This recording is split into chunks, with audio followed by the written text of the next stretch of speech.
ಭುವನಗಿರಿಯಲ್ಲಿಂದು ಚರ್ಚಾಗೋಷ್ಠಿ. ಅದು ಕೇವಲ ಕ್ಷತ್ರಿಯರಿಗೆ ಮಾತ್ರ ಮೀಸಲಾದಂತಹ ಚರ್ಚಾಗೋಷ್ಠಿ. ಇದು ವಿದ್ವಜ್ಜನರನ್ನು ಕರೆಸಿ ಚರ್ಚಾಗೋಷ್ಠಿ ನಡೆಸುವುದು ದೊಡ್ಡ ವಿಚಾರ ಅಲ್ಲ.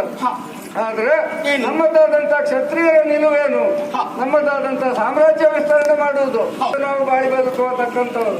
ನಾವೆಷ್ಟು ವಿದ್ಯೆಯನ್ನು ಪಡೆದುಕೊಂಡಿದ್ದೇವೆ, ಜ್ಞಾನವೇತ್ತರಾಗಿದ್ದೇವೆ ಅನ್ನುವುದನ್ನು ಅರಿಯುವ ಸಲುವಾಗಿ ಈ ಚರ್ಚಾಗೋಷ್ಠಿಯನ್ನು ಏರ್ಪಡಿಸಿದ್ದು.